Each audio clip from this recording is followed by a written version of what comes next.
all of you for coming here. Your being here, whether in person or online, demonstrates, one, your commitment to what's really wrong right now with our provision of healthcare to women, and particularly women of color, as well as your commitment to drive change. So my talk today is going to be a little hard to hear, but we all need to hear it, about what are some of the problems and what do we need to do to improve them. I have no disclosures. So my children are swimmers, and I think all the animations may have gone out with the transfer over into the thing. But at any rate, that middle lane, the cures health disease, when I went to medical school, when I started practicing, that's what I thought medicine was, okay?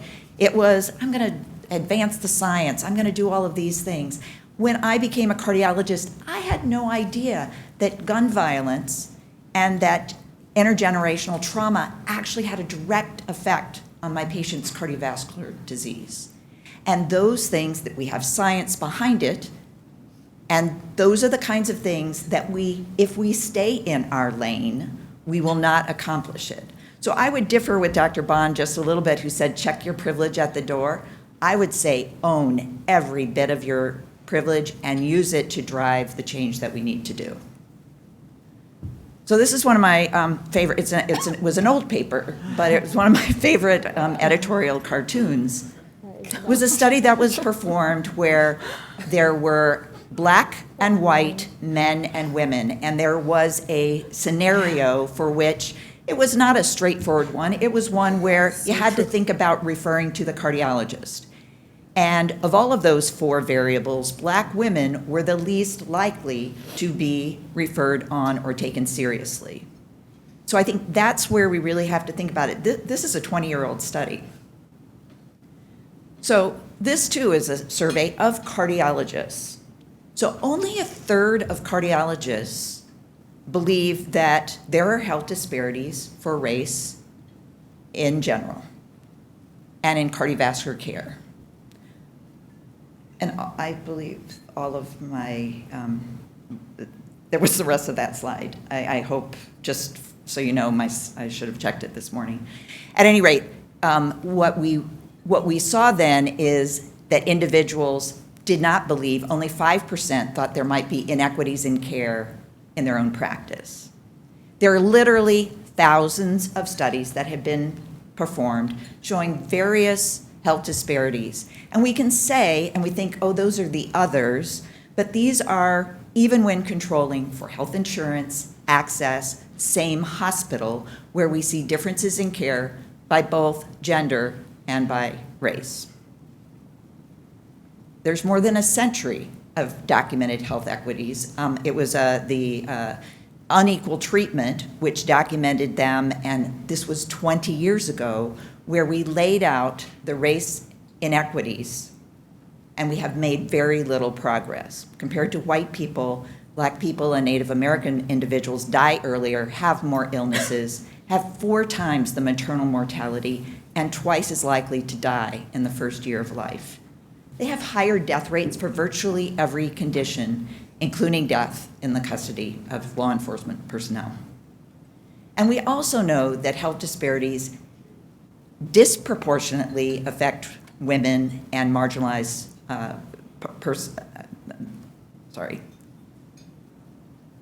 The drivers of health disparities, there's many. This does not correlate with all of them. We can start with the daily challenges of diverse, and I say this, diverse worldviews, culture, and values. Right now, our nation and the world has some of the most divisive worldviews, which is contributing to this. And I think thinking that big picture about what is bringing it in. Obviously, language barriers and mistrust and poor communication, those are all things that we can individually work on. But today we need to focus on those things on the left side of this diagram, which all add up to racism and sexism. So lack of diversity in the healthcare workforce contributes to inequitable care. racism, sexism, homophobia, no leadership diversity, and unconscious or overt bias. Dr. Bond talked about how zip code can affect health. We know this. And I think it's important, it's not just, so this is cardiovascular disease, it's for men and women, but the hot spots, and you can see Arizona and Minnesota are doing pretty well, I guess, but you see counties within even those states where they are hotter with higher deaths. It's really important because provider types, Black individuals are often cared for by completely different types of providers and different types of hospitals, often lower resourced than white people are. Risk factors and behaviors that come from culture, our societal priorities, the resources that are available. Insurance status definitely plays in, but remember, even those with the same insurance, Medicare, have different outcomes. And then the historical policy, poverty and racism. I think we need to think about structural racism, and I'm going to come back to that because racism is baked into our structure. If we think about indigenous people who were living on land that sustained them, that they no longer have access to that sustenance. And we know the many things. Redlining, which came about, which was basically an insurance and a mortgage. It was the bankers who said, oh, those communities aren't good risks for giving a mortgage.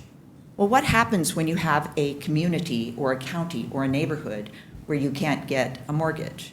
Well, nobody wants to live there. And over generations, we know that those are the areas that are food deserts. They have no built environment. There's no safe place to exercise, and high-density housing. And then we add those chronic and acute stressors. The psychosocial, which is unemployment, violence, and racism. The environmental, think Flint, Michigan, the water pollution.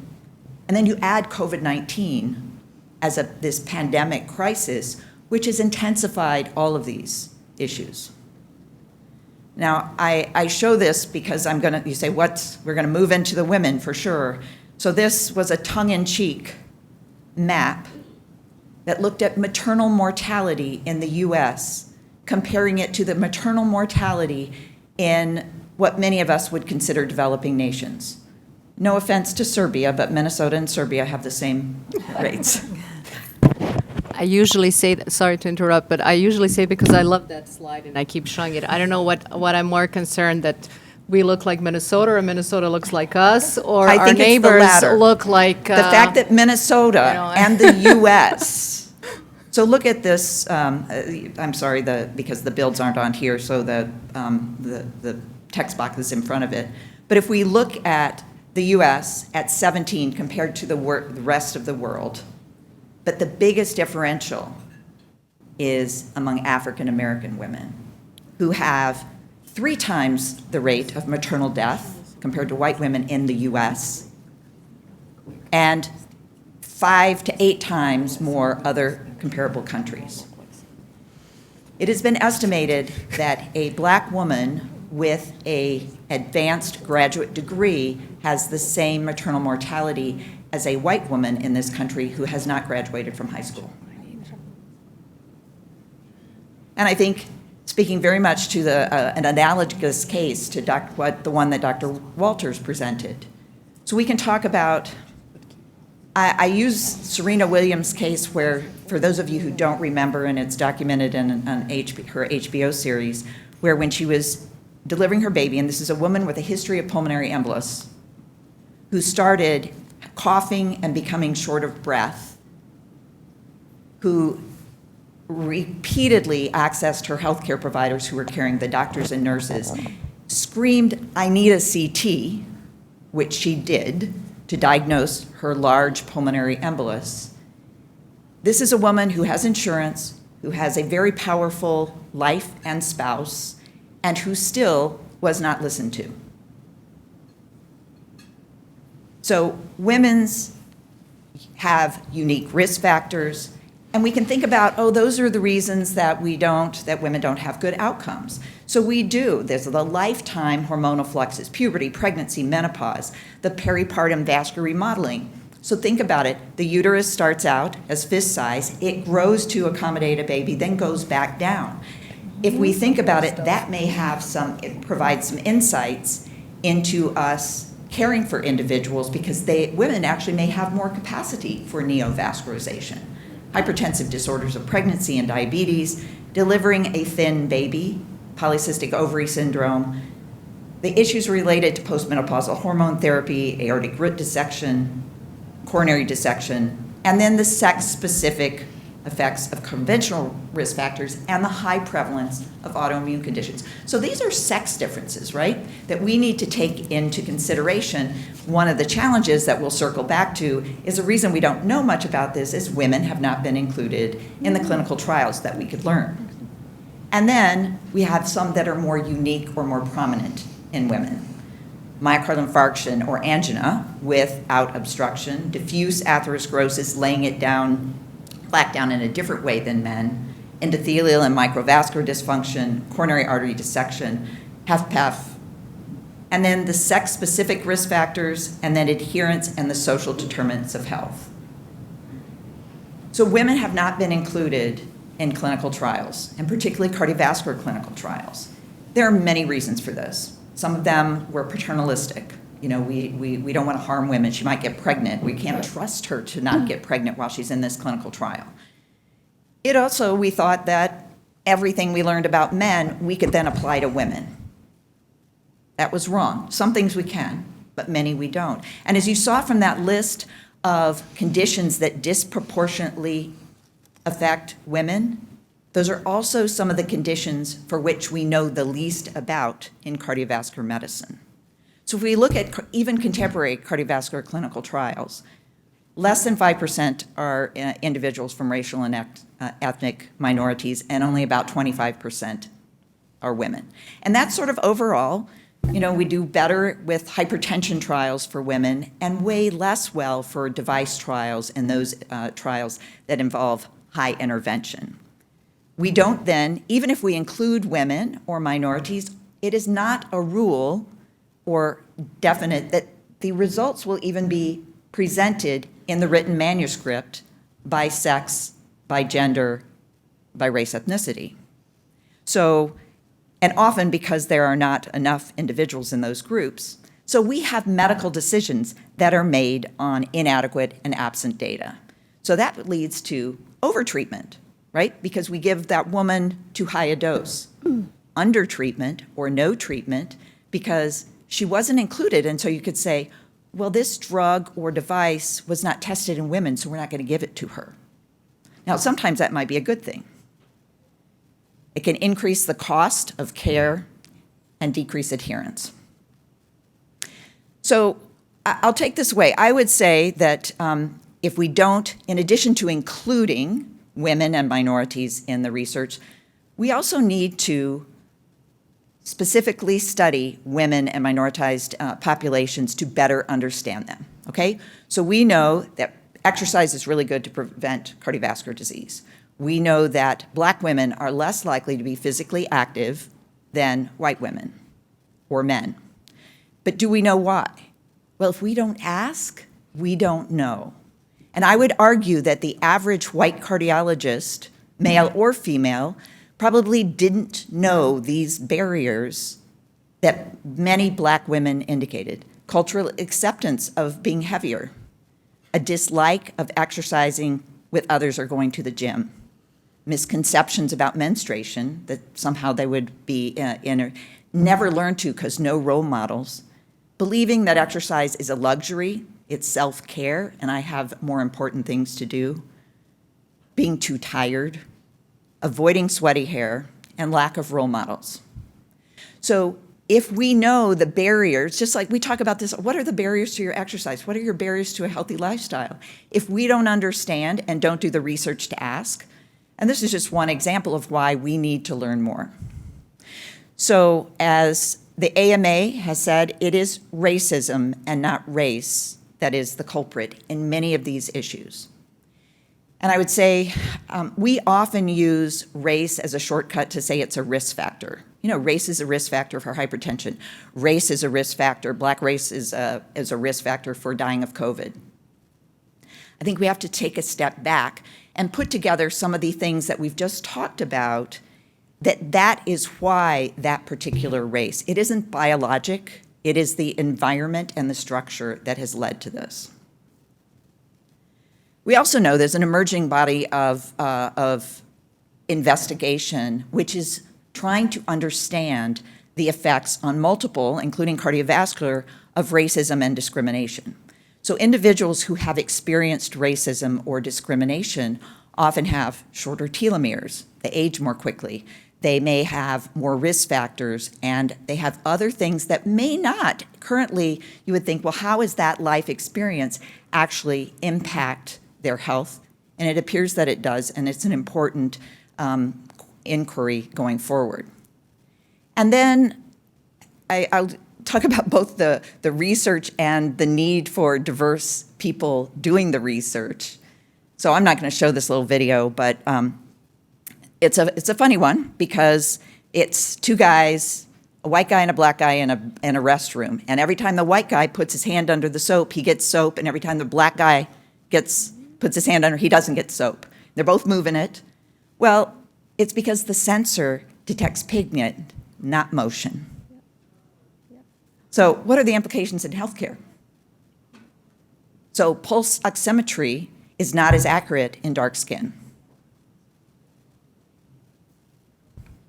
So as we look and think about throughout today's sessions about how we can better care for women of color, how we can change the system and use our privilege, we have to reflect back at some of the legacies of slavery, the generational wealth gaps, the effect of policies, racist policies like redlining, and inability to get a home mortgage, and how that can affect health. And then we think about, that's been very much in the news, about the over-policing of communities of color, and the heartbreak, and I would say the true heartbreak of many women of color worrying about their families, and particularly their men. So as we go forward, we may not be able to fix these things, but we cannot forget these things. And I would also argue that it is all of us that need to do this, because often we look to those same women and people of color to come up with solutions. And that's why groups like this need to work through it. So what do women of color want? They want equity, and that's in access, diagnoses, clinical outcomes, and inclusion in research.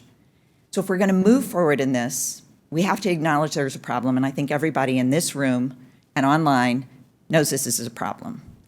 Leadership must drive change, but every one of us has a part.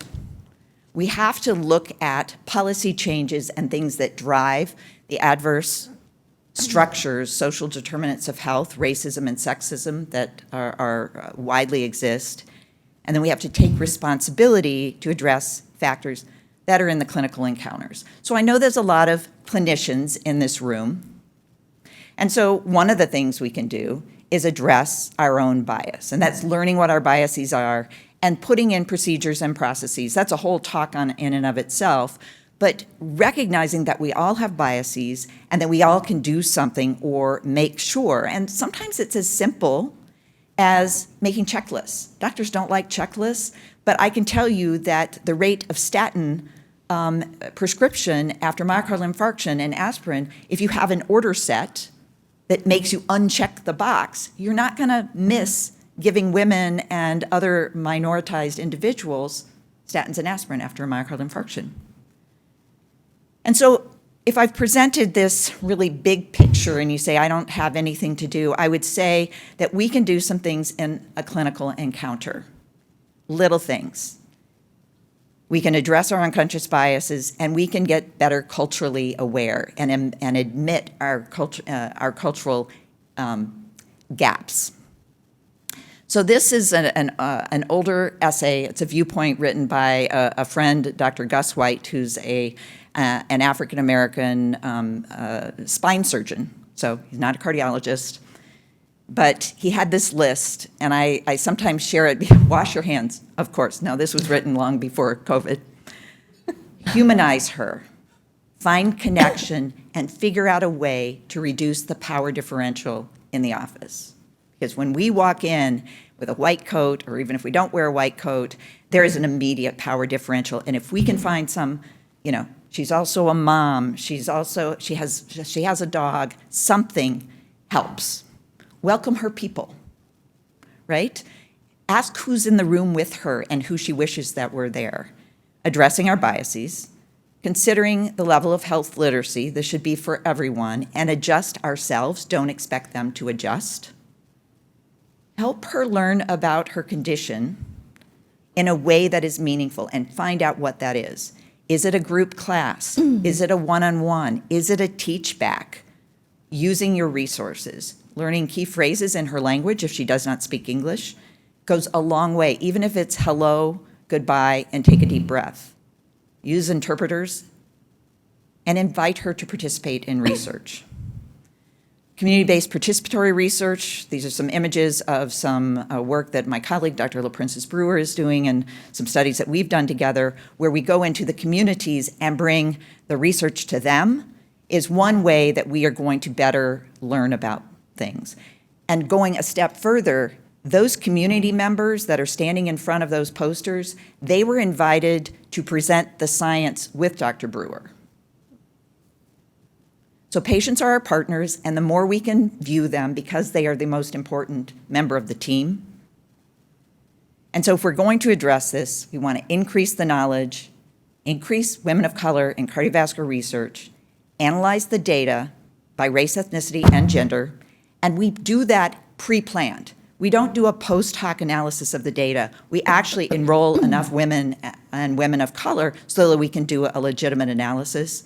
We need to fund health disparities research. For those of you doing it, you know you're a second-class citizen at your organization because it is sort of soft research. We need to change that. We need to apply our culturally and linguistically tailored resources and mitigate the effects of implicit bias that may even exist outside of our office. So I love this guy's sign. So treat racism like COVID-19. Assume you have it, listen to experts about it, don't spread it, and be willing to change your life to end it. Okay, use your privilege. I love that. So racism is a threat to public and women's health. And so we need to talk about racism today. We need to look at policies and resources, diversifying our workforce, funding the research that will change it, and dismantle sexism and racism in our own organizations and our practices. Because equity for some does not mean less equity for others. It's not pie. Thank you very much.